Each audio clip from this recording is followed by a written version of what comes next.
Hello, everyone, and welcome to the Antique Auction Forum. We have two great guests. They've both been past guests on this show, Richard Wright and David Rago. And we are going to talk today about their merger that they're doing. Pretty excited to speak about that. Welcome to the show, guys. Thank you for having us. And we are right now, you are down in Lambertville, right? At the Lambertville office, the auction gallery there. In the heart of New Jersey. Yes. And if I remember right, David, you told me last time we spoke you're about 4 miles from the Nakashima shop? As the crow flies, yes. Yeah. And what great history that is. And the shop is still going. Mira is still running that. And you and I have had a few conversations over the years about people that have had Nakashima in the area. I got a, while I'm talking about Nakashima, why when I lived out in the San Francisco area, why was it so popular out there? I used to see it, it seemed like everywhere out there in San Francisco. I would be giving an educated guess, but something about the natural edges of the wood seemed very harmonious with a lot of the architecture I saw in San Francisco and Marin County. I see. Hmm. Free edges, the use of structural detailing. I've been in a number of houses in the San Francisco and north of San Francisco area where the modern housing, lots of trees, especially Yes. conifers, and it seemed to be a really good fit to me. Mill Valley, I remember. I remember when I was out there, there was actually, I looked at a table where the underside of it, the person that owned it made me crawl underneath and look, and he said, "There's a Civil War bullet right there in the tree that was embedded in the tree," and he kept it in. That was pretty We've interesting. definitely seen that pieces of flitch cut wood that had metal in them, usually a bullet, Yeah, and yeah, it pretty tore the amazing. wood up when Not that too good for happened. the saws. No, it tore Yeah. the saws up good. So we're going to talk about the merger, but first of all, let's talk separately. David, you've been around this for even long. I'd say 45 years. I've been at auctions and antiques. I think you have me beat. You started out very very young, but I want to I get was into seven. what's that? I was seven when I started. I'm joking. Okay, I was 15. Yeah, uh, that's pretty amazing. And you don't see a lot of that today, but occasionally you will see kids that are really into it, and I love that. I mean, we need that. We need that coming up. But go ahead if you would and talk a little bit about your gallery, and then Richard, your turn after that. Sure. Well, we started our auction company in '84. I've been in the business since '72. I actually started the flea market in Lambertville, which is about 2 miles from where we're sitting, 2.5 miles, and soon discovered porcelain and ceramics. Timing was really good. Was a college student. I had no money. From there, I moved into arts and crafts material. Just kept changing with it. In the early '90s, we held our first modern auction. I think it was '90 or '91, not long after George Nakashima died. Gradually made the shift from early 20th century to mid 20th century to contemporary. So it's been a long and circuitous route. I bet. Now, did you have to kind of guide your buying audience along to get excited about these type of things, or how did that come about? Now, we have many mottos in our business, but one of my favorites is desperation is the mother of invention. And when the recession hit in the early '90s, we were just looking for things to sell. Ah, Because we were in the Lambertville area, we lived in Lambertville at that time, we came across some really interesting modern material. I lucked into some George Nakashima from a realtor in New Jersey who had 100 pieces of it. He started consigning with us. So I would say it was the path of least resistance. I wish it was more intelligent, more prescient than that. I cannot take credit for prescience in this case. ah, you've certainly found your niche, that's for sure. And Richard, why don't you go ahead and talk about how you began and you're into the 20th century design as well and 21st century design as well, aren't you? Yeah, so I mean, it's an interesting parallel. I started out in the flea markets as well. So I Ah, started out as a dealer in the late 80s. Having no money at that time, instead of doing arts and crafts, which was already kind of expensive, I did modern. So I started right away with what was the most accessible market at that point, which were things from the 50s. Worked my way up, worked at another auction house, the Treadway Toomey auction house, ran that from 93 to 99, left in 2000 to open my own, and sort of built it up from there. I think, like David, kept evolving the whole way, which is something that we've both been really proud of, and is something that I think has made this kind of next chapter actually feel just totally appropriate to what we've been doing our whole career. Right. One of the things I noticed about your auction gallery right away, Richard, is the wonderful photography. It's almost like the photography in the catalogs are almost like artistic. And I was getting your catalogs for a long time, and they're just fabulous. And doing this work myself, I know what it takes to catalog and put together a catalog. It's besides the vast expense, it's an enormous amount of time. Yeah, we've invested a lot. The print catalogs were our original claim to fame, and we still do them, and I still love print, but digital has become really our focus, and trying to translate that same quality, visual quality through the web, is definitely the future. Right. And, speaking of that, it's less and less auction houses will do a physical catalog compared to an online catalog. It's still about the same amount of work, a little less money because of the printing issues, but still. So what made you two decide to join together, and how do you think that's going to benefit both of you and the buyers?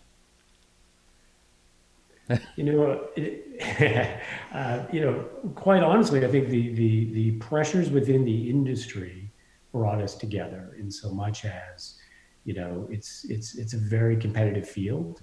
It's, Christie's and Sotheby's are, the two behemoths at the top of the industry that really increasingly are trying to capture total market share.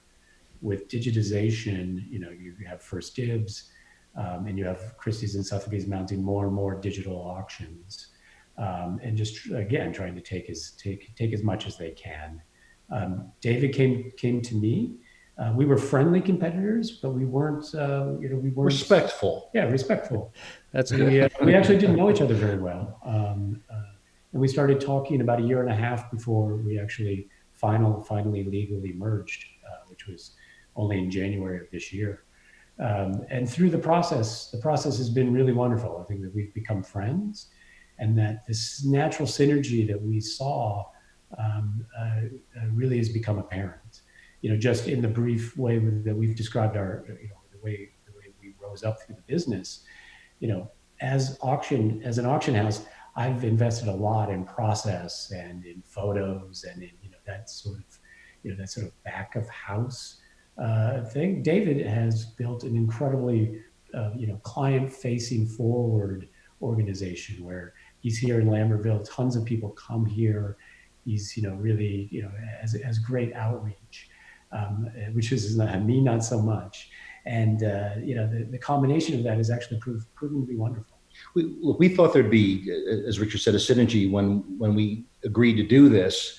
And in some of the ways we were right in anticipating there'd be some savings costs and we could make more interesting auctions. And we were selling things that Richard wasn't. For example, we were holding jewelry sales and estate sales with Asian art and even coin auctions. Richard wasn't doing any of this. So we felt that we had that to offer. And we also knew that Richard was approaching auctions from a higher level than we were. I mean, our catalogs were really good, but as you said, the photography that Richard was employing was at a different level, and we saw that. I mean, we're in the art business.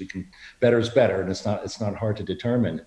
But beyond that, we're seeing that the union has really changed the game for both of us in ways I didn't see coming. For example, even in the material that we were both selling, like we spoke earlier about George Nakashima. Well, now we have more Nakashima to draw from. And we have more auctions to sell it in. I was only selling Nakashima 3 times a year in my 3 main modern sales, and Richard was holding maybe 4 or 5 or 6 auctions. Mm-hmm. Now there's maybe 10 auctions a year where Nakashima would be appropriate. And instead of my having to put, I've had auctions with Nakashima with 50 plus lots of Nakashima in one day. Wow. It's a lot to bring out at one time. We don't have to do that anymore. Now we can spread those 50 lots out over 3 different auctions and really give a certain amount of focus to each individual lot rather than jam it all together. So those are that's one of the ways we're definitely seeing a change for the good. I see.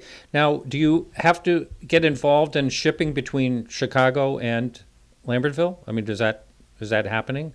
There's a little bit of that for sure. I mean, the Chicago operation has relatively, as I said, we're less outward focused. We have far fewer previewers, and we actually sell relatively little material in Chicago.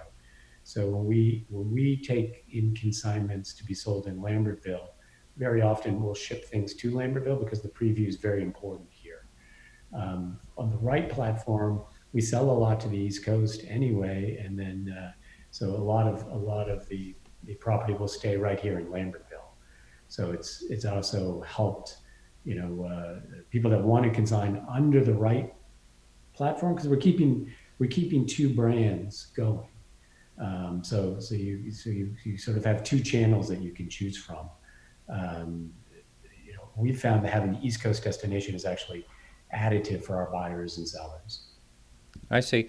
I was having an interesting conversation with Jay Stanger. Are you familiar with him? Sure. Just So a few, a few days ago, I'm actually appraising a piece that took him 4 years to make in a home. It's really an amazing piece. And we started talking about what's that? It's very expressive. Oh, I'll say, we started talking about, how his things fare at auction, how, contemporary work by certain people fare, and he said his not so well. But he did say that there was one furniture artist, and I didn't catch the name, or I didn't remember the name, that he says that when the pieces go to auction, they go higher at auction than what that person would commission them for. Have you heard of this happening? Or is he talking about James Bearden, maybe? Possibly. Again, I didn't catch the name, but I That mean, was a market. That was a market we championed maybe a decade or so ago as furniture maker from the Midwest, and similar to Paul Evans, a lot of welded metal, and uh-huh. we were selling pieces for multiples of what he was not able to sell them for in Missouri I see. early Well, on. That's since his pricing structure has since changed to adapt to the new market levels. yeah, I can see that adjustment. Yeah. And certainly at the high level, Lalonde furniture, the French, they're no longer living, but Claude Lalonde, just they recently passed, but the furniture, would sell out very quickly, and then if it came up at auction, would sell for a multiple. So a lot of it has to do with supply and demand. Sure. Uh, Yeah. but in general, the secondary market is below the primary market for most contemporary craft. By quite a bit. Yeah. Yeah. We're just seeing, I mean, Mira Nakashima would be an interesting case in point, again, to stay with Nakashima. And these pieces are made 4 miles from where Richard and I are sitting now. And we see her secondary market evolving. Initially, pieces were selling for a third of what they sold for originally. And now, especially if they were purchased more than a decade ago, they're bringing 2/3 and sometimes full original sale price. So there definitely is a move forward in that regard. Would you say this is a lot like an artwork that goes to auction and all of a sudden, the sets a high auction record, and then on the coattails of that, things seem to hold, near that, or they seem to rise for that particular artist. Is that similar? And when it comes to pieces that you handle for contemporary? Yeah, I mean, I think you can get in one great, result Mm. can help a market, but not. It doesn't always permanently move the market. It can reset the frame. Yeah. So where you think about it, relative pricing a little bit differently.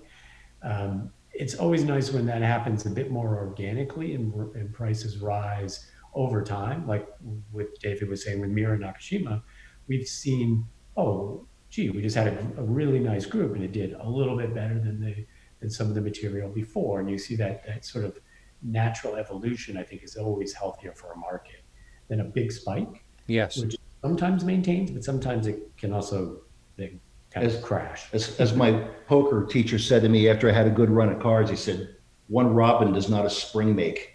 And I got to tell you, the day he said that to me, I lost my entire bankroll within about a month. So Oh, yes, there are spikes, but yeah. as you said, I prefer to see a more consistent and steady and even growth. Wow. One of the podcasts I have done, and the last part of the podcast um, a, a while back, was on Bellamy eagles. I don't even know if either one of you are familiar with Bellamy carved eagles. They're very popular in the East Coast, and it was a carver that would generally sell for, well, when I was a kid, it was $500, and that was a big deal. And then, they're right now they're in the $5,000 to $10,000 range. But there was a spike.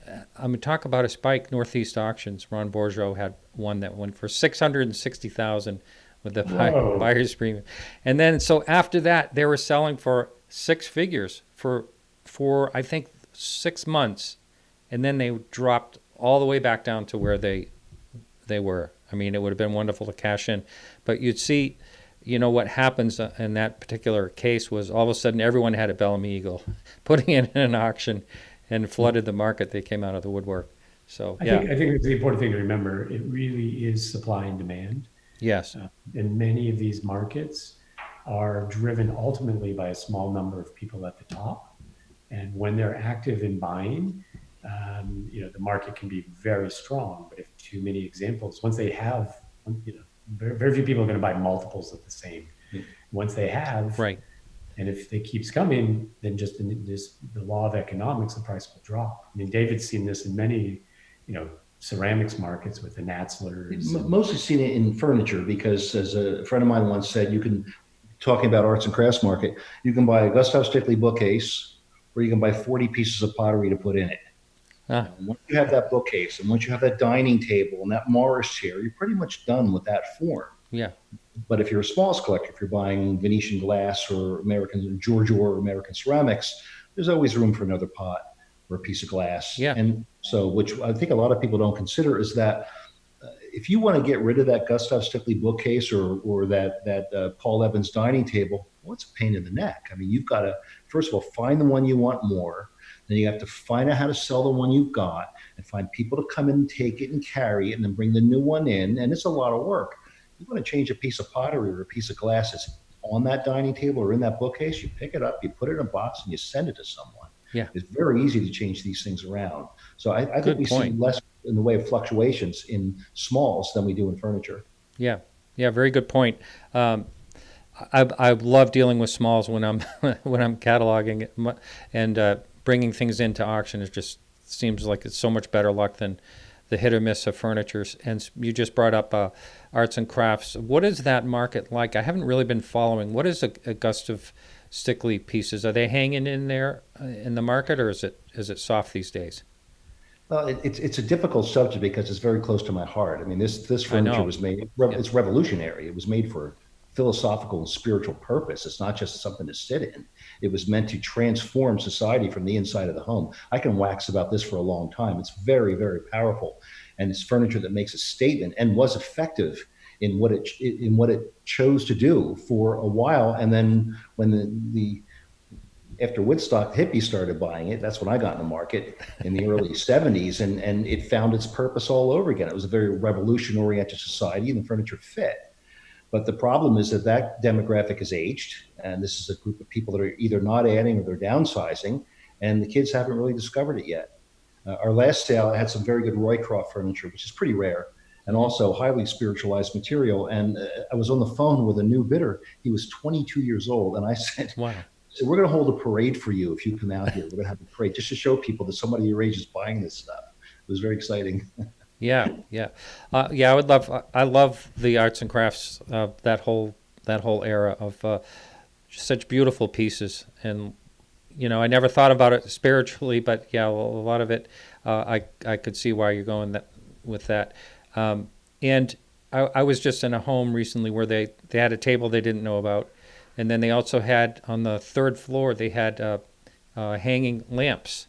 And you just don't see that. It doesn't seem like that comes up as often, in a place where they don't know what they have. It seems like everyone seems to know what they have. And but as far as talking to people that are, you just talked about the 22-year-old, and one of the reasons I do this podcast, I try to get, people interested in this market. I got an email from an appraiser 20 years ago. He said, the baby boomer effect is going to leave us all surrounded by beautiful things worth nothing. Who And said that? what's that? Who said It that? was an appraiser. He said, from I'm connected to him on LinkedIn, and he sent it to me, and I've been looking for it. I can't find it, but that was I want to say that was in 2004 or something like that when he wrote me that, and I didn't believe it. I kind of rebutted against it, but I think it makes a lot of sense. Sure does. Yeah, and all this material will be coming. You just mentioned the baby boomers, uh, the older market. What do you think is going to happen? Do you think that young people, may start appreciating this, like this bitter you were talking about? And if not, are we in trouble?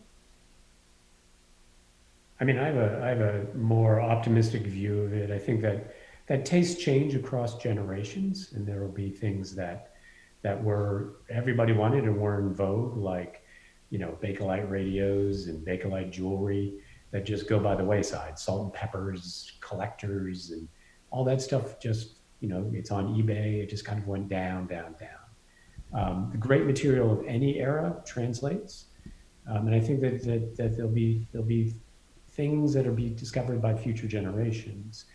David's handled the work of George Orr for decades. The Um, potter.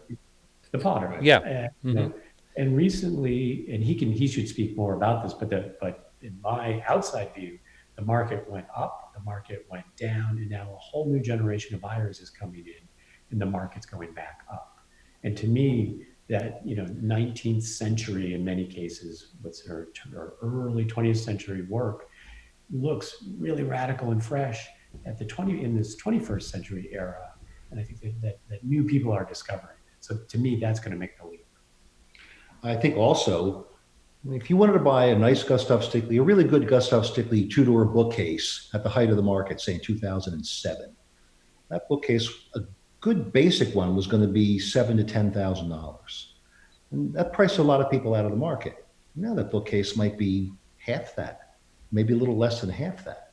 As these prices come down, it's qualitative furniture. If people understand how intelligent it is, what it says about the society from which it sprung, I mean, you got to put your books in something. I keep quoting a friend of mine from the arts and crafts days, Harvey Kaplan. His grandmother used to say that there's a tuchus for every chair, and you got to sit in something. And so you're going to go out to IKEA and buy a brand new piece of garbage and put it together yourself, or you want to buy a really nice chair, and a chair that was $5,000 might be $1,200 now. At that point, I think at some level, people recognize the quality and value quotient is hard to ignore. And I think that the younger generation is also going to have to grapple much more with climate change and the idea of Mhm. adapting and reusing things from the past is going to make more and more sense.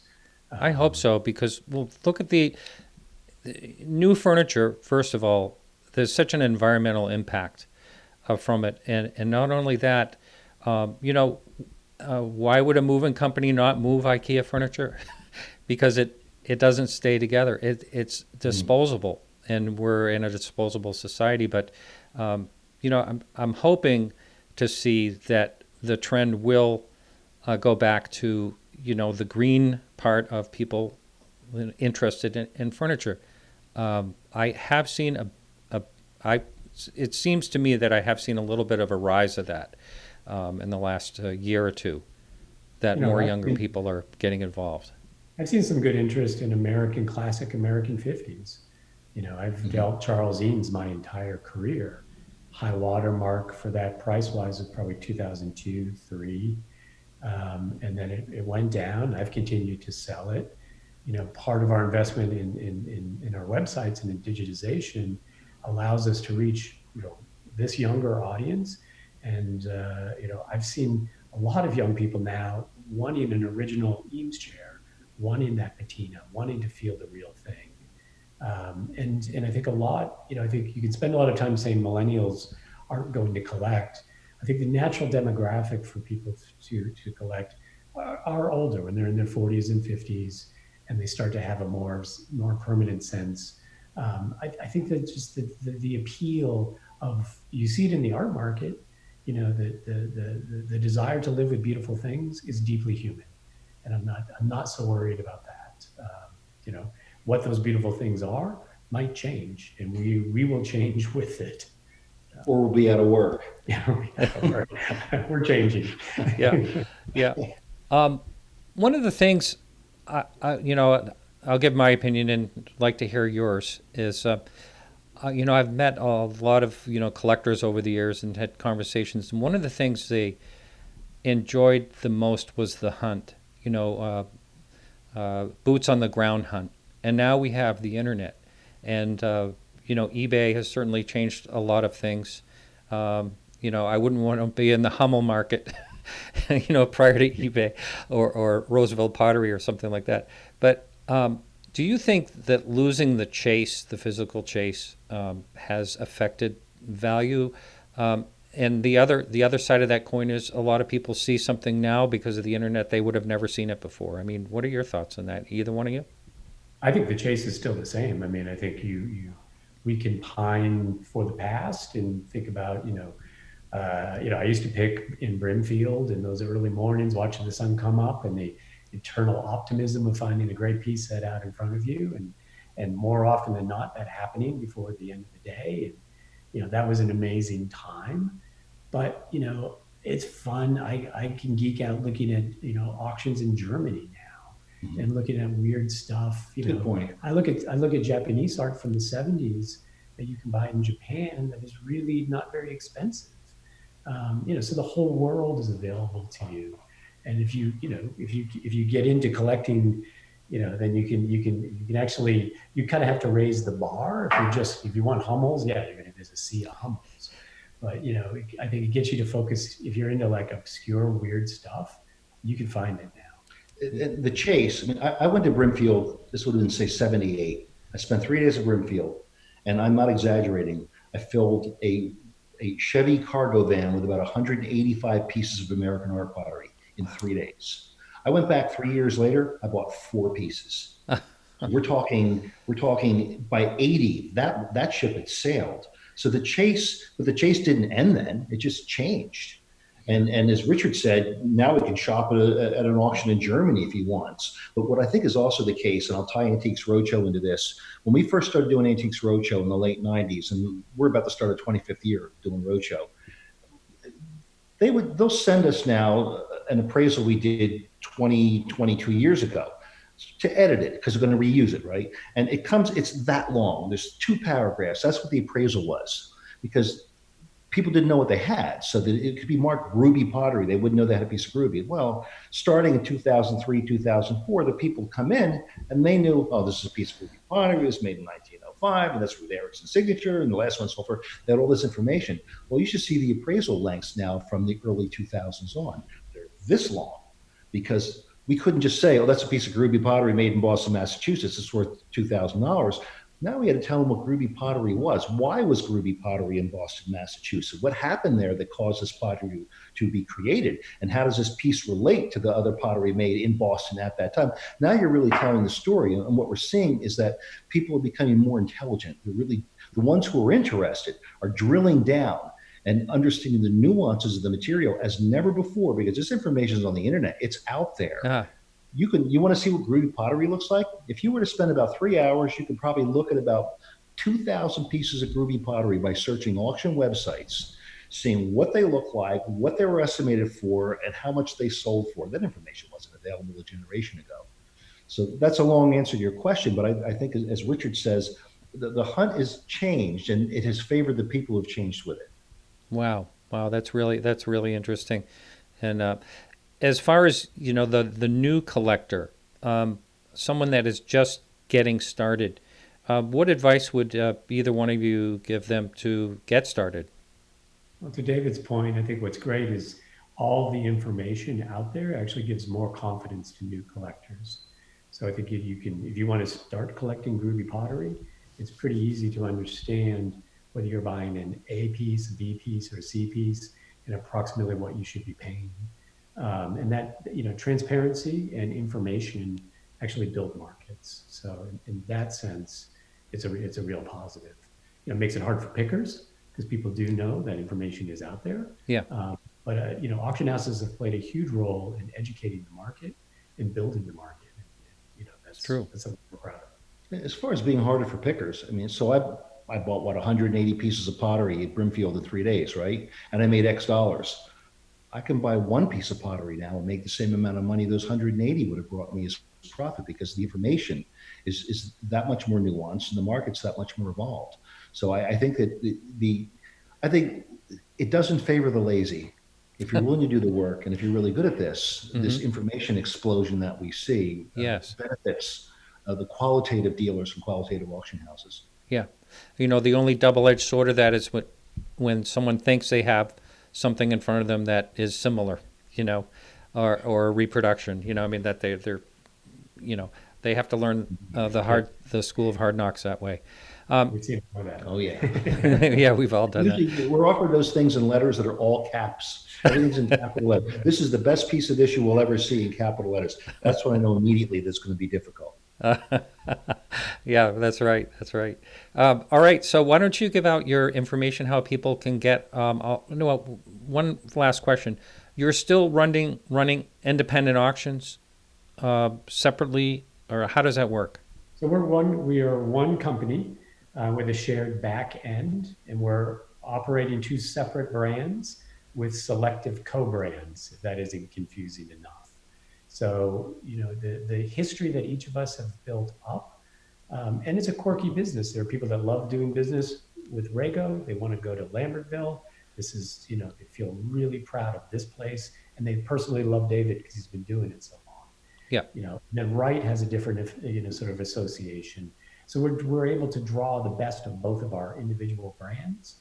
And then tomorrow we're doing an auction together, which is a co-branded sale, which I think really shows how we can collaborate in a public way. We're publicly merged. We talk, Rago Wright all the time, but, so two separate channels, selective co-branding. But you can reach us. You email either website. You're gonna, it all goes to the back end. So we'll find you. Right. As we're speaking here, your Rago Wright structure and ornament a notice came across my screen. And it's a great example because Mark McDonald is the curator of that auction, a good friend of both of ours. David knows him, better than I do, but I've admired Mark for many decades. We've both worked with Mark, but Mark came to us to do this project because of the synergies of the merger. He wanted the high production value. He wanted to have the jewelry's previewing here in Lambertville. He wanted the East Coast. Didn't want to be in the Midwest. Wow. And it's really worked. So our teams have worked together. David has a jewelry team. We don't have a jewelry team. We have a design team. So it was a perfect collaboration and a really high style auction that's gotten a lot of attention. Wow. David, I read a quote you were quoting from someone that said something about competitors. Do you remember that quote? Instead of competing, cooperate. Oh, that's Albert Hubbard. Albert Hubbard said, that's right. Ideally in business, it's cooperation, not competition. Right. Excellent. It's more profitable and a lot more fun. Yeah, I bet it is. Not something many people ascribe to, but it's something I've believed in for a long, long time. And that certainly was one of the driving factors behind my wanting to merge. Excellent. All right, you two, thank you so much, and I wish you the best of luck. Thank you. This is great. Good talk to you. Thanks a lot. All right, everyone. That's it for this show. We'll be back next week.